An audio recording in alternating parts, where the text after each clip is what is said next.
Oi, pessoal, boa noite. Esperar um pouquinho aí, a galera aí entrando.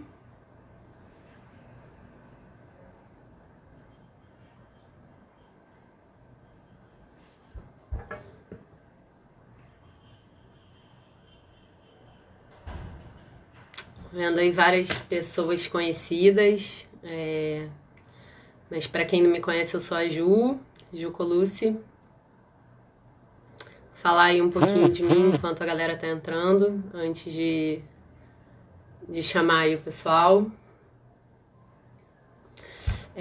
Eu sou designer e fotógrafa, trabalho no Serviço Geológico do Brasil, CPRM, há quase 12 anos já, principalmente produzindo publicações da instituição. Também atuo como freela, fazendo identidade visual, material fotográfico, materiais gráficos em geral, aí, sinalização, o que tudo relacionado a essa área ambiental. Eu estou atuando aí no Caminho da Mata Atlântica desde 2016, mais ou menos. Eu ajudei aí no desenvolvimento da sinalização, que foi fruto de um super processo participativo. Fiz o logo do projeto, fiz algumas placas e diversos materiais gráficos aí, né, ao longo desses últimos anos. E esse ano eu vou lançar com o Ernesto Viveiros de Castro o livro sobre a trilha, sobre o Caminho da Mata Atlântica, pela editora Bambalaio. E, e é isso. Agora eu estou assumindo a coordenação de comunicação do projeto.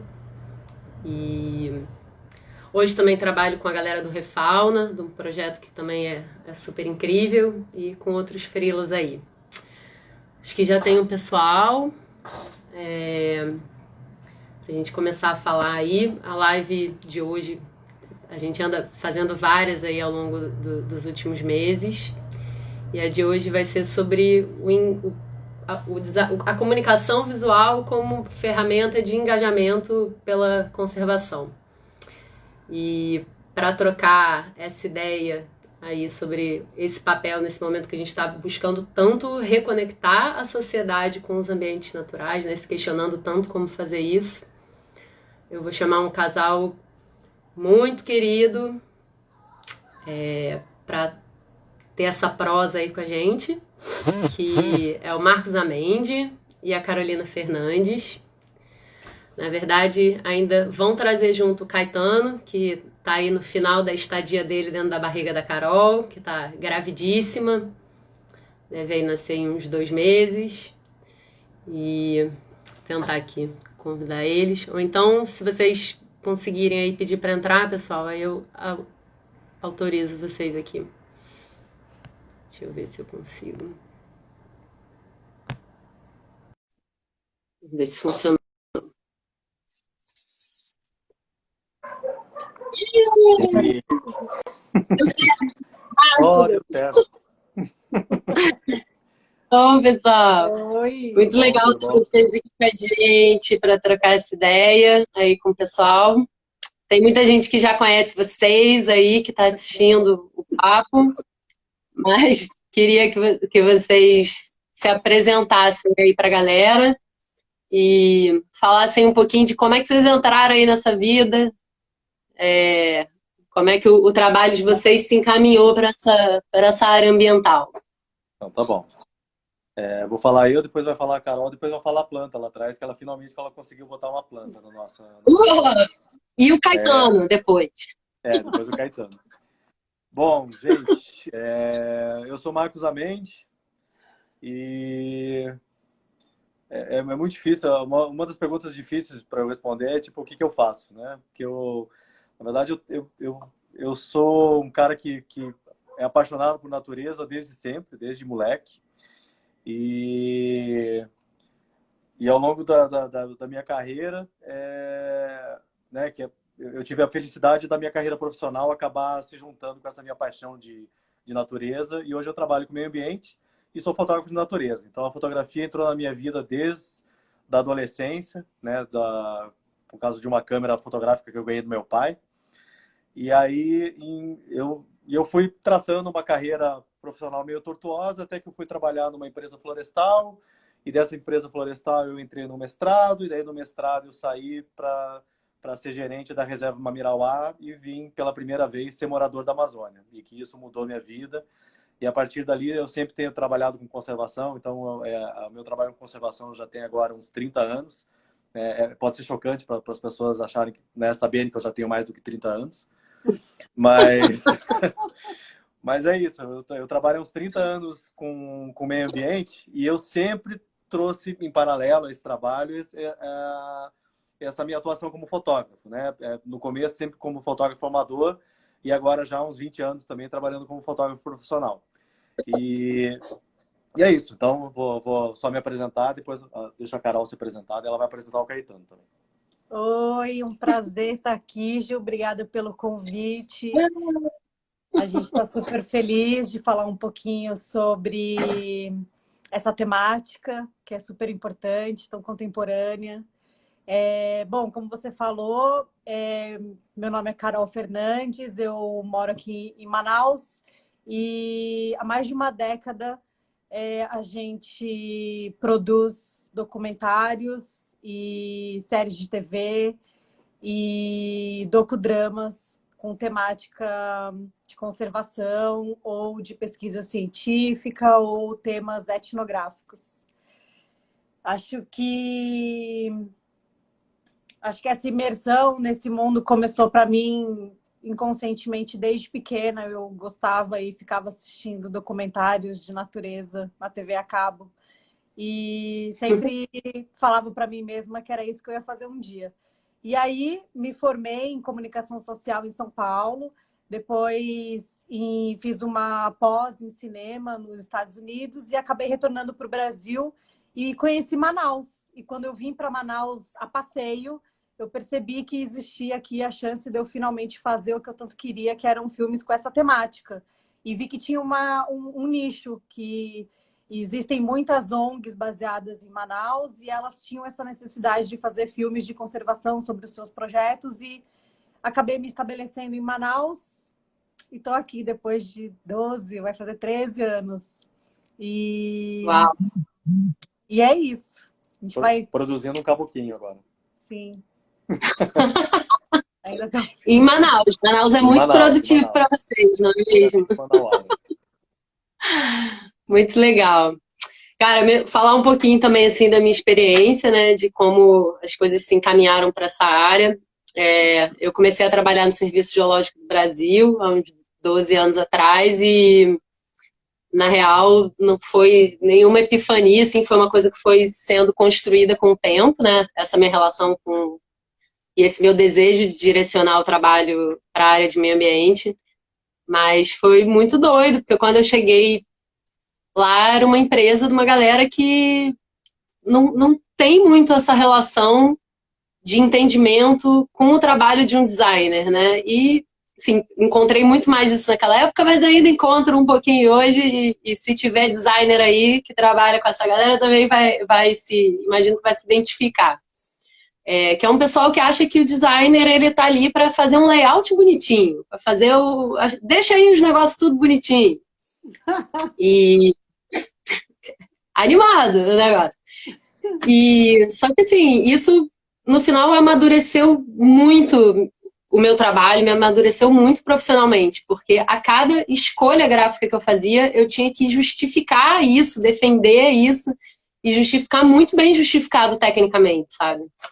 E isso certamente levou o meu trabalho para um outro lugar, assim. Por que eu escolhi o amarelo ao invés do azul, sabe? Não é porque eu acho o amarelo mais bonito, mas porque existem estudos de psicologia das cores, que as cores elas podem despertar em você vários sentimentos diferentes, sensações, de acordo com o contexto, onde elas estão inseridas e as suas combinações e tal. Então, que não é uma questão de pessoalidade. Existe uma técnica por trás dessas escolhas, né? Que uma marca não faz aí um desenho bonitinho.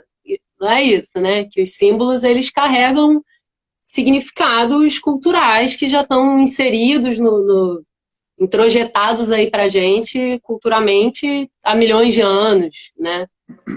Que eles representam conceitos, eles carregam personalidade, eles têm tom de voz, que uma escolha de um tipo de letra num livro pode fazer você conseguir ler esse livro, esse texto, de maneira muito mais fluida e sem se cansar do que o mesmo texto em outro contexto, né? Em outro desenho de fonte, de como o alinhamento de um texto e como você hierarquizar as informações faz o teu leitor absorver essa informação muito mais rápida e de maneira muito mais eficiente num mundo que a gente é bombardeado todo dia com uma quantidade absurda de informação e de estímulo visual, né?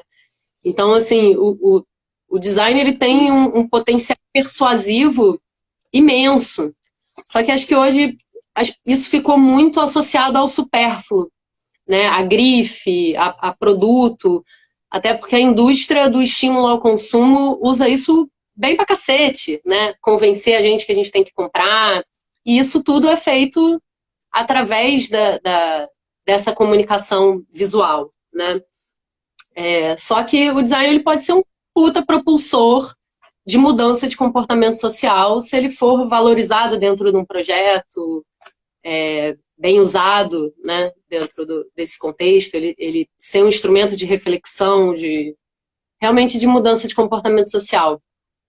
Eu acho que no caso de vocês, assim, na fotografia e no audiovisual, isso a população percebe isso de uma maneira muito mais clara, da fotografia, do cinema, porque ele está ali contando uma história, né? Você tem um contato menos... O design fica num lugar muito do subjetivo e pouco do racional, né? E aí queria saber com vocês, assim, como vocês veem a missão desse trabalho de vocês de construção de narrativas visuais, né? Uhum. Bom, eu vou falar primeiro, depois a Carol fala. A minha relação com fotografia, natureza, ela sempre foi, assim, na verdade, a relação principal sempre foi natureza, né? Então, minha grande paixão sempre foi natureza. E a partir de um determinado momento, eu passei a me relacionar com a natureza muito através da fotografia, né?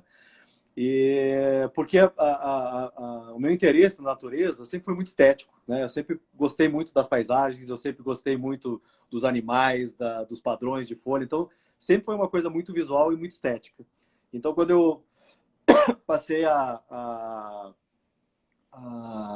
enxergar a natureza pela fotografia, isso abriu um outro horizonte, né? Então, abriu um horizonte de você perceber muito mais os detalhes, você perceber muito mais luz, sombra. Então, você vê o mesmo lugar em situações diferentes, são lugares diferentes, porque você tem vamos dizer assim, um design diferente do lugar, né? Em cada situação, em cada luz. E ao mesmo tempo, essa é a minha curtição, né? Essa é a minha curtição da natureza através da fotografia. E pelo lado da conservação, então eu trabalho muito com economia do meio ambiente. E a economia do meio ambiente é o seguinte: a percepção que eu tenho é que a gente só vai conseguir ser efetivo em conservar a natureza no momento que a sociedade passar a atribuir valor para a natureza, né? E eu acho que esse valor acontece muito quando a sociedade se torna usuária. Então, e aí juntou os dois interesses, de fotografia com conservação, e eu tenho meio que um ideal pessoal meu de usar sempre a fotografia como uma ferramenta de gerar interesse nas pessoas, que as pessoas queiram conhecer aqueles lugares que eu vou, que as pessoas olhem para aquilo e se sintam aconchegadas nos mesmos lugares que eu estive. Então, é uma questão de aproximar, né? Que é um pouquinho diferente até do que eu vejo um pouco no histórico do comportamento de fotógrafo de natureza, que é aquela coisa de vender como uma imagem de um ambiente muito isolado, muito intocado, muito difícil. E não, eu acho que a natureza está em volta da gente, entende? É óbvio que tem lugares isolados, tem lugares que são difíceis, mas você pode curtir a natureza em qualquer lugar, né? Então, você pode curtir a natureza na praça da sua cidade, no vaso de flor do seu apartamento, no quintal de casa, ou então você pode ir para um parque, você pode... E eu acho que a fotografia, né, esse estímulo visual é fundamental para incentivar as pessoas, né? Então, eu comecei a perceber nisso, né, que as pessoas primeiro começavam a perguntar muito para mim, que lugar é esse? Como é que faz para chegar, etc e tal. Então, e daí quando você Porque começa... elas imaginam que seja um lugar exatamente, muito exatamente. impossível de ir, né? Tem isso. E é muito legal que o feedback que eu sempre tenho na minha fotografia é que as pessoas falam para mim que as fotos que eu faço fazem com que elas se sintam no lugar. E isso para mim é o melhor das avaliações que eu poderia ter para mim. Porque é exatamente isso que eu quero. Eu quero que as pessoas olhem para as imagens e se sintam vendo aquilo. Se sintam com vontade de fazer aquilo.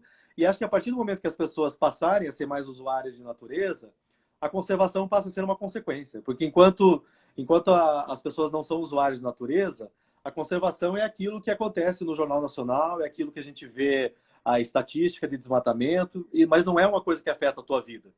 Quando, na verdade, afeta, né? Afeta a conservação da natureza, afeta a vida de todo mundo. Então, é o que eu sempre falo. Então, eu acho que as imagens têm esse poder de captar e sensibilizar as pessoas para que elas passem a se sentir mais usuárias. Na pior das hipóteses, se a pessoa não tiver realmente nenhuma vocação, ela vai passar a ser usuária de imagens de natureza, né? E isso já é uma maneira de se sentir conectado e se sentir engajado. Sim, perfeito. Sim. No caso do audiovisual, eu acho que a gente tem inúmeras missões. Acho que uma delas é denúncia, quando a gente mostra num documentário uma situação que está acontecendo e que é difícil das pessoas serem notificadas desse acontecimento pelos jornais ou pela mídia popular. Então, eu acho que denúncia é a primeira delas. Eu acho que causar uma reflexão em relação àquilo que está sendo abordado e trazer esse papo à tona e talvez até temáticas que não estão nas rodas de conversa. Então, acho que promover debates que são importantes e que não acontecem com muita frequência. E, além da denúncia, eu acho que a gente tem a missão também de desmistificar, né? Principalmente em regiões remotas, de comunidades tradicionais, onde é difícil o acesso, onde muitas vezes pessoas moram e demoram dias e é super caro a logística para chegar nesses lugares. Então, eu acho que a gente acaba trazendo um pouco de uma realidade que não que é quase uma realidade intocada para a maioria dos brasileiros. Então, acho que a gente traz um pouco informação, acho que também aproxima as pessoas dessa realidade e acho que, como o Marcos falou, elas se sentem... Acho que existe como eu vou dizer? Um vínculo. Acho que a gente cria um vínculo dessas pessoas com essas comunidades tradicionais a partir do momento que a gente faz um filme ou uma série. E também informação, né? Acho que uma das missões é informar. A gente faz documentários sobre mudanças climáticas, sobre pesquisas científicas, sobre projetos incríveis de conservação. Então, acho que também informar a população, principalmente o pessoal que trabalha em outras áreas, que está um pouco distanciado desse trabalho de conservação, de pesquisa no Brasil. Eu acho que é importante. O pessoal aí do Sudeste e do Sul. Então, eu acho que informar... Essa turma aí da Mata Atlântica, que 80% só fica nas cidades e não frequenta os ambientes naturais. Né? Uma coisa interessante nessa linha é que a gente, agora, né, eu estou morando quase um ano já em Manaus aqui, mas eu já percebi isso desde a época que eu trabalhei na Reserva Mamiral lá, eu morei perto de Tefé, eu morava na reserva mesmo, mas as pessoas da Amazônia negam demais a floresta. Então, as pessoas estão aqui em Manaus, as pessoas estão vivendo no meio da maior floresta tropical do planeta e as pessoas não querem ter relação com a floresta. Elas querem ir para o shopping, elas querem fazer... né? Então, é muito chocante isso, que as pessoas têm acesso tão fácil a uma das coisas mais incríveis que tem nesse planeta, um dos ambientes mais incríveis que tem no planeta, E as pessoas não querem. As pessoas querem ficar na balada porque as pessoas querem ir no shopping no fim de semana. É muito doido isso, né? Então As pessoas não é querem só no tomar Sudeste que Coca-Cola em acontece. vez de suco de taperebá, pelo amor de Deus. Exatamente. Incompreensível isso. É. Vocês falaram aí um negócio que eu acho super legal, assim, e acho que é um super link.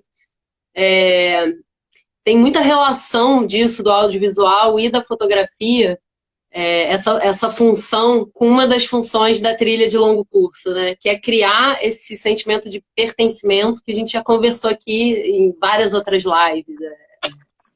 Essa coisa de você ter um vínculo com uma coisa que não necessariamente você conheceu, né? Isso. Ele te gera um sentimento por talvez um animal que você nunca viu pessoalmente, você nunca viu ao vivo, por um lugar que você nunca visitou e que talvez você nem vai visitar, porque talvez você não tenha condições físicas de ir no alto da montanha, né? Uma senhora, não sei, pessoas que nem sempre têm condições físicas de estar em alguns lugares, Sim. mas que a imagem ela vai cumprir um papel muito importante nisso, né? Eu lembro que no ano, acho que foi 2017, né, que teve aquele super incêndio lá na Chapada dos Veadeiros. Uhum. Eu tinha acabado de ir pra lá, acho que umas 2 semanas antes, e uma parente minha veio me perguntar na época como ela fazia para doar dinheiro para ajudar no combate ao incêndio da Chapada, porque apesar dela não conhecer o lugar, ela ficou muito encantada por ter acompanhado as minhas fotos durante a viagem. Né? E isso, cara, esse acontecimento deu um estalo assim na minha cabeça de como esse vínculo é possível, ele é importante e ele tem um potencial de engajamento enorme, né? Vocês têm alguma história aí, algum caos para contar financeiro em relação a isso? Assim, vocês já conseguiram viabilizar algum projeto, fazer alguma coisa assim acontecer como consequência da narrativa de vocês? Uhum. Então, uma das coisas que, desde 2006, mais ou menos, eu comecei a trabalhar com povos indígenas, né? E eu sempre fui muito fotógrafo de paisagem e tal, daí eu acabei descobrindo que, na verdade, o que eu fotografo são as coisas que me interessam. E eu nunca tinha me interessado muito em fotografar gente, e a partir do momento que eu comecei a trabalhar com povos indígenas, que eu me fascinei com essas diferenças culturais que a gente tem, que é incrível, e não existe assim, os indígenas são, os indígenas não são. Tipo, cada etnia é uma situação diferente. Eu trabalhei com várias etnias e a gente vê várias realidades diferentes.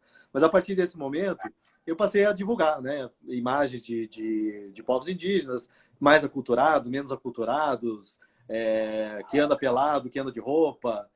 E acho que há uns 2 anos rolou uma situação de uma etnia que, na verdade, eu nem conheço. A Carol já tinha feito um filme lá no Xingu, lá dos Warás.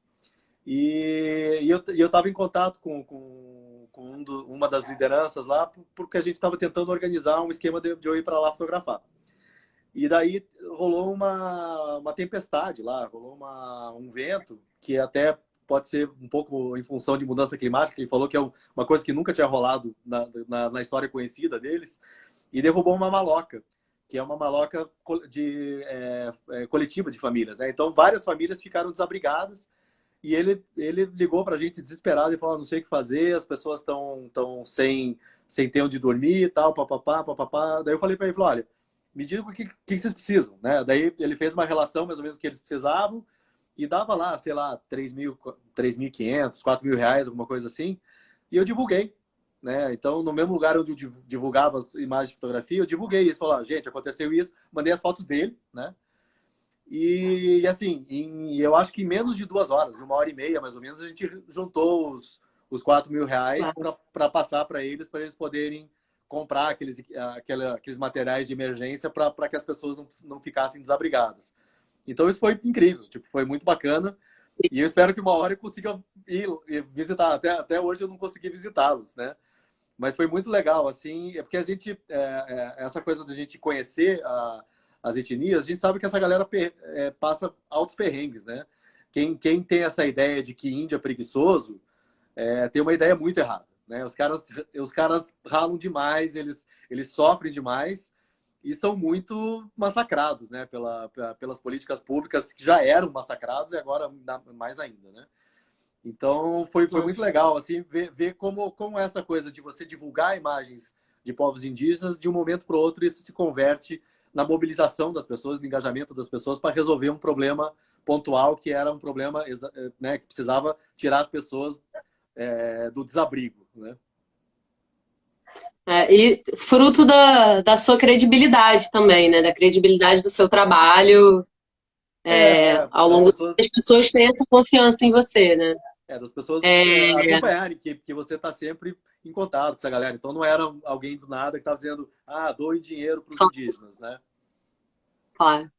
Além disso tudo, você também faz cursos, workshops, né? Leva a galera aí para viajar, para fazer umas expedições fotográficas que eu sou louca para ir, nos lugares remotos, super bem preservados. É, O que você acha, Marcos, o que você percebe assim que isso muda nas pessoas? Qual o potencial transformador desse trabalho que você faz nessas pessoas que te acompanham nesses cursos e nesses workshops? Bom, então, a coisa dos workshops aconteceu justamente das pessoas. Sandão tá aqui falando, excelente oportunidade. Eu acho também, indico. Não, a gente já tá costurando essa, Ju. Você já está, já estamos ajeitando isso. Mas a coisa interessante foi o seguinte, né? Porque eu sempre, através do trabalho de conservação, eu sempre viajei muito para lugares, né, que são muito legais, assim, lugares cênicos, lugares com fauna interessante, com culturas interessantes. E muita gente começou a acompanhar o trabalho de fotografia e sempre falava, pô, Marcos, como é que a gente faz para ir para esses lugares? Como é que é isso? Como é que é aquilo? Blá, blá, blá. E o pessoal sempre me cobrando sobre fazer esse tipo de oficinas, de curso de fotografia e tal. Até que eu resolvi começar a organizar. Então, eu fiz alguns no Cristalino, fiz no Mirauá, fiz para Patagônia, fiz para Aurora Boreal, para Noruega. E o lance é o seguinte, que daí no Pantanal também. E o lance é o seguinte, sempre é focado em um tema específico. E eu costumo falar que esse tema é isca, né? E a partir do momento que as pessoas te acompanham numa expedição fotográfica, a gente passa com outro nível de engajamento, né? Porque as pessoas deixam de ser usuárias de fotos para ser produtoras de fotos, né? E as pessoas que foram comigo para o Pantanal para fotografar onça, que era o grande mote dessa oficina do Pantanal, elas foram lá e você usa a onça como uma isca para poder sensibilizar essas pessoas do que é o Pantanal, que é a maior planície alagável do planeta, por que tem toda aquela diversidade biológica lá, por que tem tanta onça lá, enfim, a partir do momento que você consegue levar as pessoas para os lugares, o nível de engajamento vai para casa do cacete, né? Então as pessoas não estão mais engajadas com a tela do computador ou com a página do livro, elas estão engajadas com a vida delas. Então, e o grande lance, além de proporcionar boas oportunidades fotográficas, é você proporcionar uma experiência de vida para as pessoas, né? Para as pessoas, aquilo que as pessoas acham que é aquele lugar inatingível, você mostrar para elas que elas podem ir lá, elas podem visitar, elas podem ir com segurança, elas podem tem serviços adequados. Então, isso é uma... E eu espero que essa prática se propague, né? Essa prática se propague e que cada vez mais gente seja usuária de natureza. Eu sempre falo isso, eu quero que as pessoas visitem muito, mas daí toda vez que eu vou num lugar que tem muita gente, eu fico, porra, eu queria estar sozinho aqui. Então é um sentimento meio antagônico. Tem que chegar no caminho do meio. E tem que ter lugar para ir todo mundo, né? Porque não vai todo mundo para o mesmo lugar. Você tem que ter a trilha para a pessoa que, né, é mais lenta, tem que ter para o montanhista, para a galera mais aventureira, né? Tem que ter opção para todo mundo estar na natureza, mas não precisa estar lotado o lugar, né? E agora a gente está aproveitando que a Carol tem toda essa experiência de logística, de Amazônia, essas coisas, a gente está começando a estruturar expedições aqui pela Amazônia. Então, daqui uns tempinhos, quando o mundo voltar a ser mundo, a gente espera que a gente possa trazer gente para... Porque as pessoas falam de Amazônia como sendo a maior diversidade de biodiversidade do planeta, e as pessoas não conseguem captar muito bem que a maior biodiversidade significa que tem a maior diversidade de ambientes. Então, as pessoas pensam na Amazônia como um baita florestão, que é tudo homogêneo, mas aqui tem uma infinidade de ambientes que é muito incrível. Então, eu quero, sabe, não existe essa coisa, eu conheço a Amazônia. Não, a Amazônia, você pode passar a vida inteira batendo perna aqui, você não vai conhecer, porque é muita coisa, né? Depois você vai fazer as expedições pela Mata Atlântica também, né, Amente? Por Exatamente. Não, favor. mas eu sou da Mata Atlântica. Onde eu comecei a fotografar foi no Pico do Marumbi. Foi no Pico do Marumbi, ali em Morretes, no Paraná, onde eu me apaixonei por natureza. Que é parte do caminho da Mata Atlântica, né? É um Sim, lugar exatamente. Ali perto tem incrível. o caminho de Itupava, tem todos os caminhos ali do primeiro do Planalto de Curitiba ali para o litoral, que fazem parte do caminho da Mata Atlântica. Aquela região ali é maravilhosa, sou apaixonado. Maravilhoso. Eu acho que essa coisa de aprender a fotografia, ela traz, enfim, vou falar até aqui um pouco pela minha experiência, né? Eu fotografava, eu curtia fotografar gente, fazer retrato, né? E quando eu comecei a curtir fazer trilha, acho que eu vejo que muita gente passa por isso, né? Você vê tudo verde, assim, é tudo planta, é planta. Quando a história da fotografia, ela te desperta um olhar que vai além de você chegar no final da trilha e ver uma vista.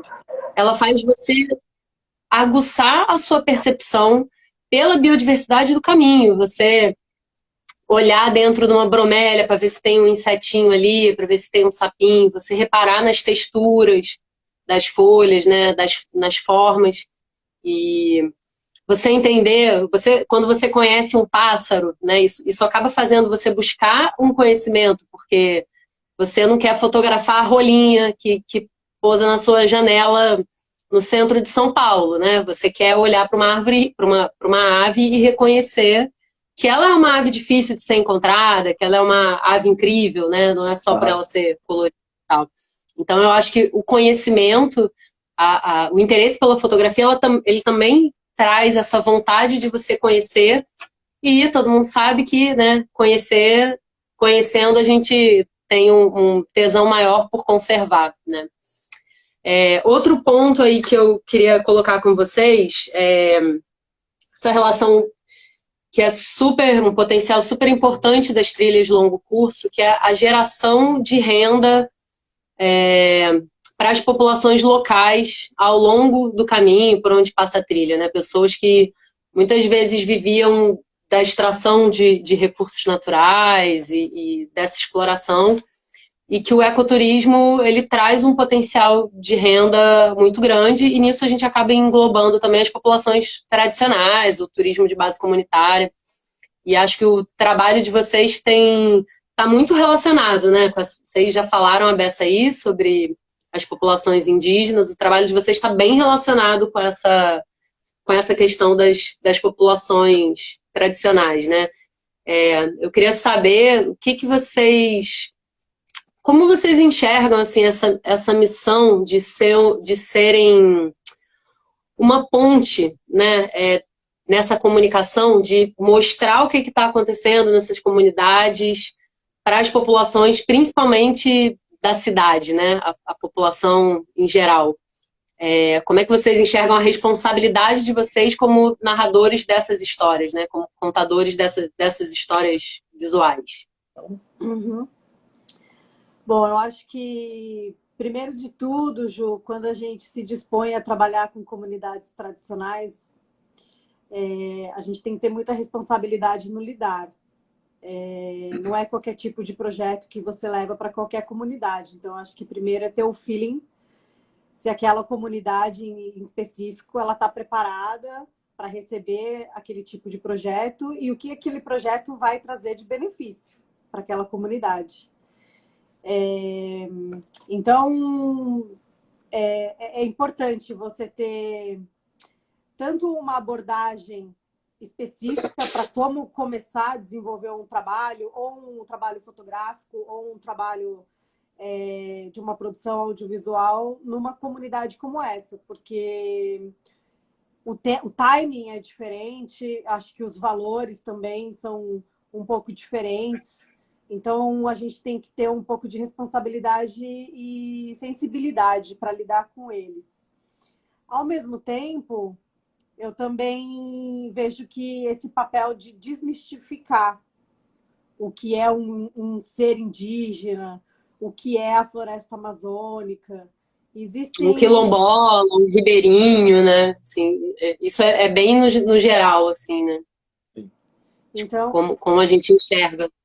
então, acho que a gente tem um pouco a missão de não vitimizá-los, porque a gente também vê muita abordagem que vitimiza esses povos, né? Como se eles vivessem de uma maneira inferior à nossa, o que é o oposto.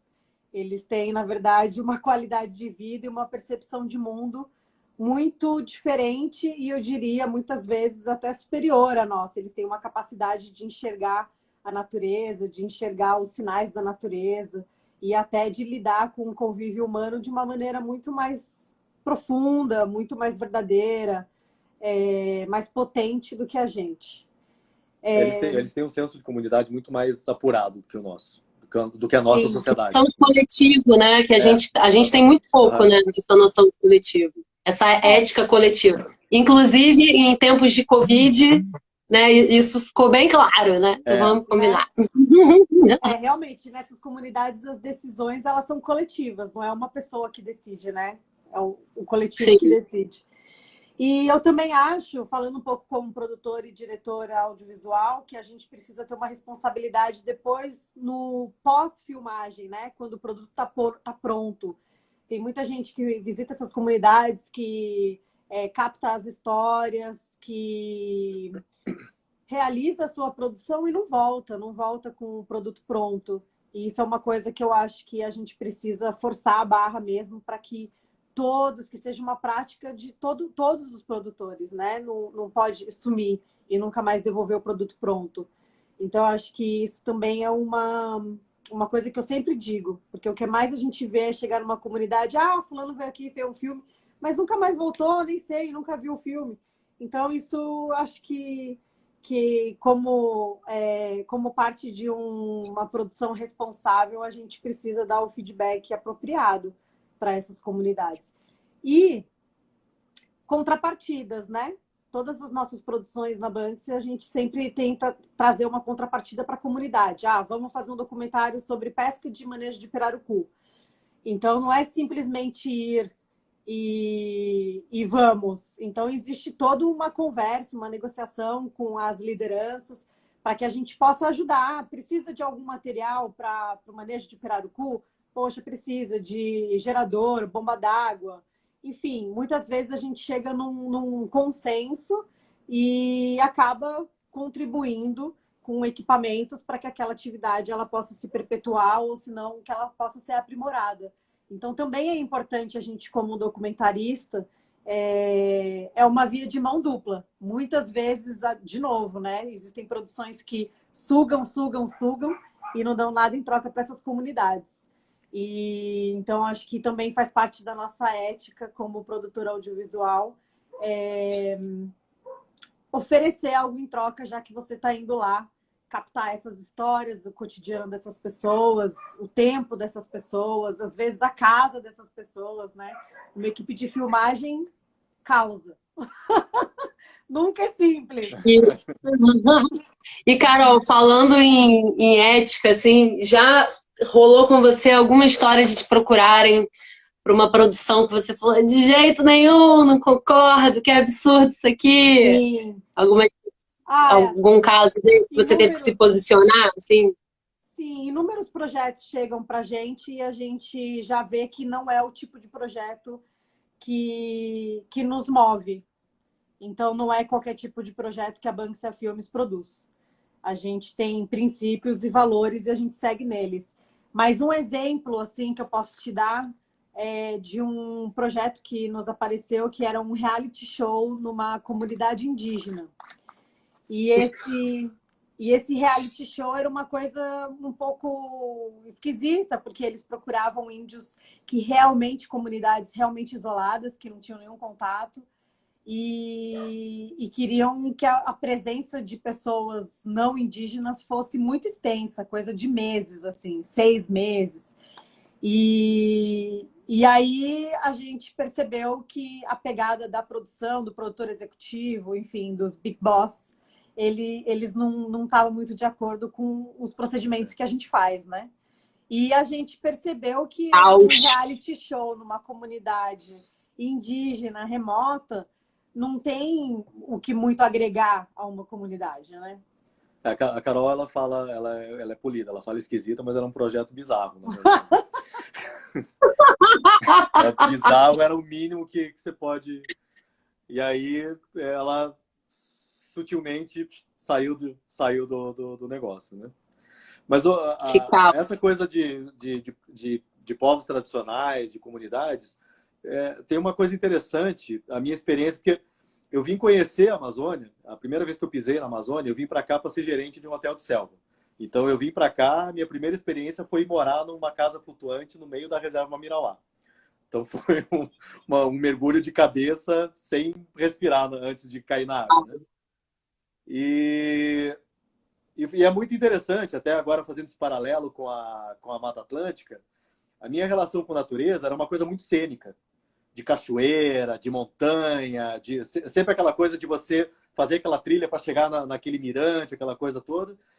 E, cara, uma coisa, essa parte do baixo, do Médio Solimões, essa parte da bacia sedimentar amazônica, eu sempre falo, o grande problema é que ela é chata mesmo. Então, é uma região plana que não tem, então não tem cachoeira, não tem, até aqui em volta de Manaus tem. Mas no Mamirauá não tinha nada. Então eu cheguei lá e falei, gente, o que eu vou levar essas pessoas para ver? Pelo amor de Deus, só tem mato. E aí, nesse desespero, eu comecei eu ia todo dia para um mato e eu ia com o Adelmo, que era o zelador da pousada, né? Eu não ia nem com os guias, ia com o zelador da pousada. Cara, e o cara manja muito. E aí eu comecei a sacar que e a Amazônia é muito isso. A Amazônia é interpretação. Se você solta alguém que não conhece nada de Amazônia numa trilha, ele pode percorrer 20 quilômetros de trilha e não vai ver nada. Agora, se você solta uma pessoa com uma pessoa que tem esse conhecimento tradicional, você pode ficar em 50 metros de trilha, você pode passar dias. Porque tem um mundo de coisa para você descobrir. Então, esse conhecimento tradicional dessas pessoas é insubstituível. Óbvio, você tem guias naturalistas, tal, não sei o que, mas esse cara, o ribeirinho, o indígena, esse cara que nasceu no mato e que passou a infância, tinha que caçar, tinha que... Então, esses caras, eles têm um conhecimento e uma percepção da natureza que ninguém tem, né? E na verdade, isso tem em todo lugar. Só que eu fui cair a minha ficha mesmo aqui na Amazônia porque era a única coisa que fazia esse vínculo. Na Mata Atlântica, eu conseguia fazer um vínculo pessoal meu com a parte cênica.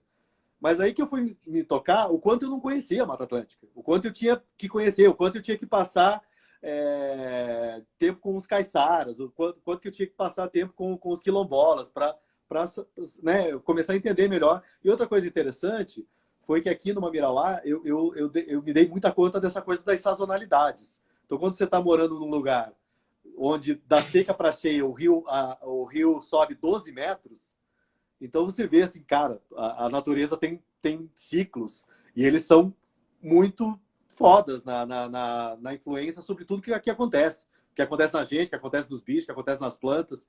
E foi muito legal. Então, a Amazônia, essa percepção da Amazônia, essa relação do conhecimento tradicional, me fez aprender a me relacionar com os outros ambientes, com a Mata Atlântica, com o Cerrado, com o Pantanal, que é a partir daí que eu busco sempre caçar essas informações que a Amazônia me proporcionou. E essa coisa que a Carol falou do respeito por comunidades tradicionais é interessante também, que um tempo atrás a gente foi fazer uma pré-produção na terra indígena Yanomami. E a gente passou uma semana num dos lugares mais, sei lá, Jardim do Éden que eu já vi na minha vida, que é a comunidade do Aturique, que é uma maloca circular onde moram 200 pessoas. É incrível. Tipo, é aquela figura do indígena do jeito que a gente imagina lá do livrinho do ensino fundamental. E é incrível, né? E eu fui lá porque eu precisava produzir algumas imagens, mas eu passei, acho que a gente passou uma semana lá, eu passei 3 dias sem fotografar uma pessoa. Porque eu estava lá, eu estava meio que invadindo o lugar dos caras e eu precisava que as pessoas entendessem por que eu estava lá Então eu precisava estabelecer uma relação com eles.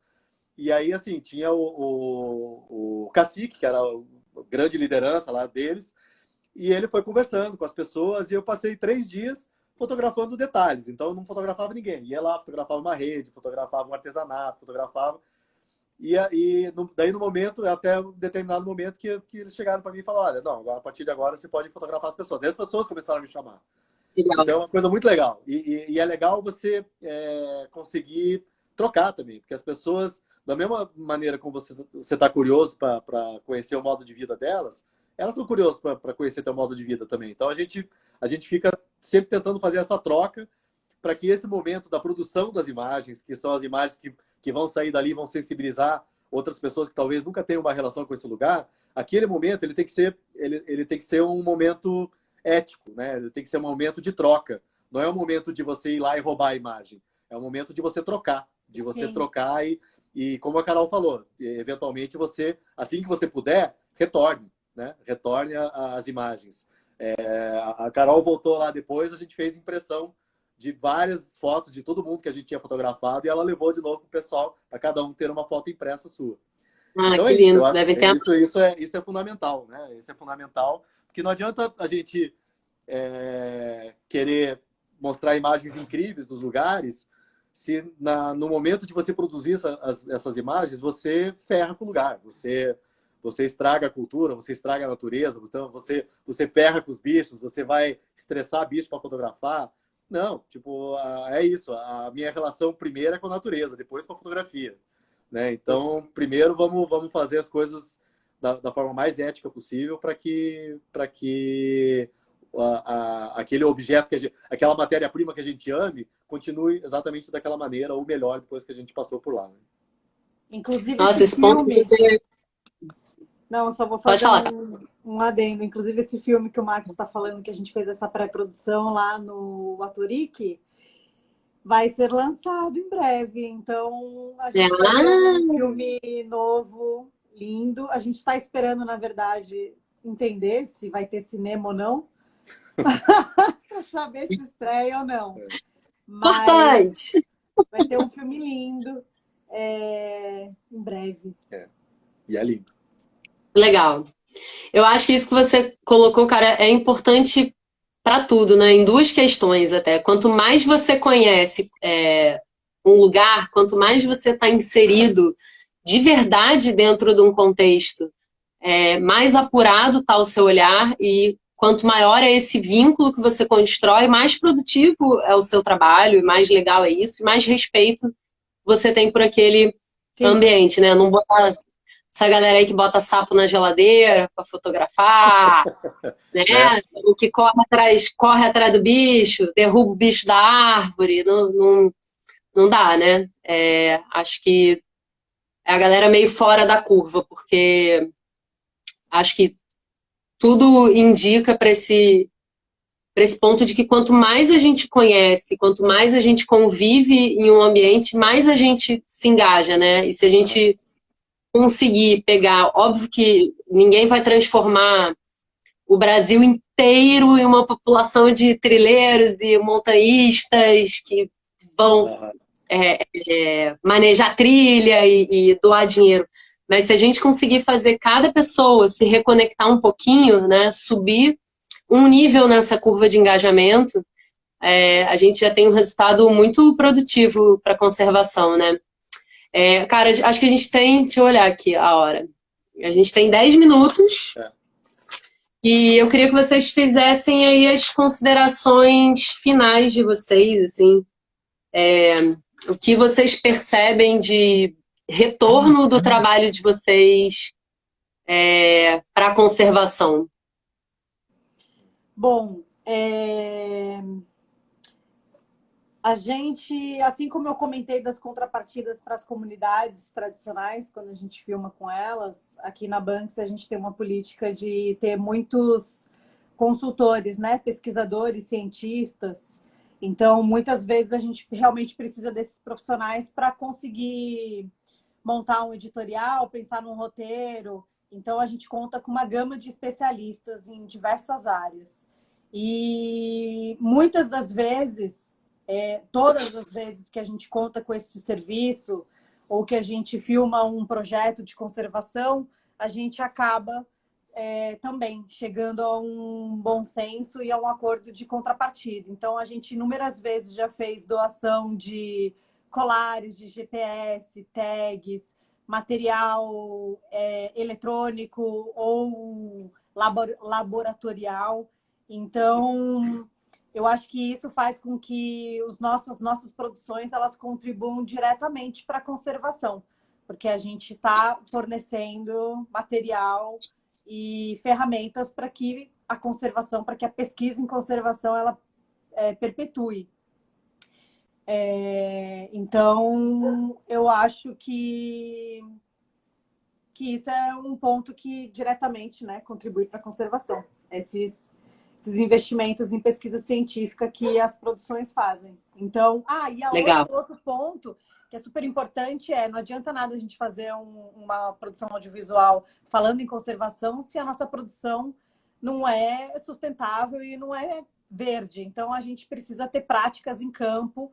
Por exemplo, cada um tem a sua garrafinha de água, ao invés de ter um monte de garrafinha PET de 500 ml num cooler todos os dias. Então, assim, a produção de resíduos sólidos, a destinação desse lixo produzido pela produção. Na aldeia indígena, por exemplo, a gente leva tudo de volta, põe no avião e leva em volta, leva de volta o lixo. Então, são coisas significativas que você pode fazer na sua produção e tentar minimizar o impacto da equipe de filmagem e também a footprint, né? Neutralizar carbono. Isso. Neutralização de carbono. Bom, do meu ponto de vista, eu acho que tem vários níveis de contribuição para a conservação que eu acho que são alguns mais objetivos, outros mais subjetivos, né? Um deles é justamente você...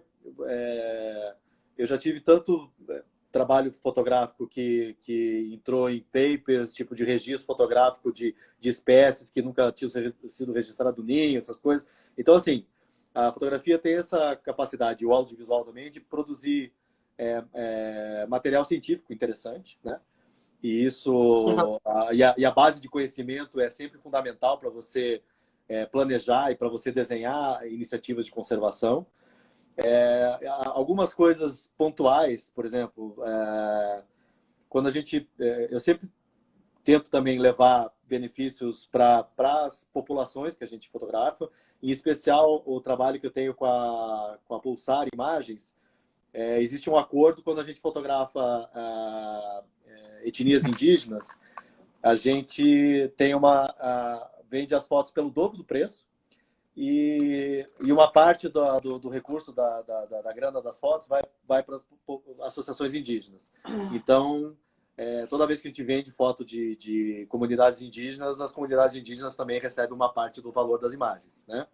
E é interessante isso, legal. Daí elas próprias passam assim, ter essa percepção do valor que a cultura delas tem e ter essa percepção do valor que a imagem delas tem, né? É muito legal isso, né? E elas... Muito legal. E aí, assim, eu acho que tem um outro nível de impacto na conservação que é muito mais difícil de mensurar, que é essa coisa do engajamento mesmo. É o poder da imagem como ferramenta de trazer as pessoas mais para perto da natureza.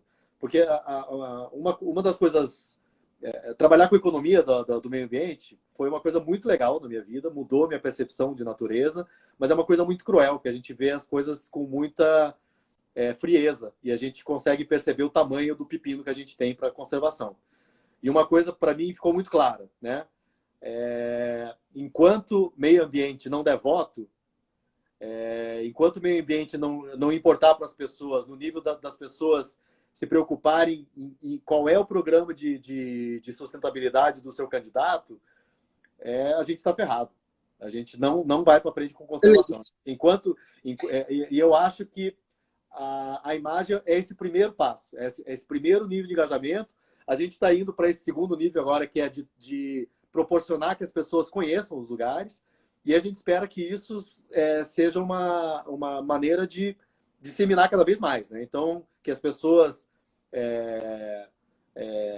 convençam as outras, os amigos, os parentes, enfim, que cada vez mais as pessoas sejam usuárias de natureza e que cada vez mais as pessoas percebam que perder X hectares de Amazônia significa perder um determinado nível de qualidade da sua própria vida, né? Seja diretamente por você deixar de poder usufruir daquilo diretamente, ou seja através de mudança climática, seja através de disponibilidade de biodiversidade, enfim, né? É isso. Solta aí a mente para presidente. Eu acho que tem uma questão também, né, que essas coisas talvez para muitas pessoas fique num lugar da ciência, da pesquisa e num lugar inacessível. E acho que o nosso trabalho, a comunicação visual em geral, ela tem um poder muito grande de fazer essa ponte entre a ciência, a pesquisa e a sociedade, né? Você trabalhar isso numa linguagem acessível, você conseguir transmitir para a sociedade em geral um conhecimento que muitas vezes fica restrito nessa conversa da academia, né? De pessoas, pesquisadores falando com pesquisadores, né? Cientistas falando com cientistas. E o teu patrocinador, às vezes, ele não é esse cara, né? Então, a comunicação visual também pode ser essa ferramenta de sensibilização e de troca, essa ponte de comunicação, de compreensão. Tem 2 perguntas aqui, gente. Temos 3 minutos. Vamos ver se dá para responder rapidinho. Uma é: não assusta divulgar imagens e vídeos desses lugares tão incríveis e isso acabar levando muita notoriedade, consequentemente uma visitação desenfreada? E a outra é do Luiz Felipe Monteiro. Posso perguntar qual teria sido um trabalho que diria o mais marcante? Que diriam mais marcantes para cada um deles até hoje? Por favor, não vale dizer o Caetano. A primeira resposta já dá para responder bem pontualmente. Tem que ser... Ih, ferrou, tem 1 minuto. Ah, meu Deus. A gente pode... Não dá medo de... Vamos fazer o seguinte, eu vou encerrar e vou abrir de novo só para a gente responder as perguntas, pode ser?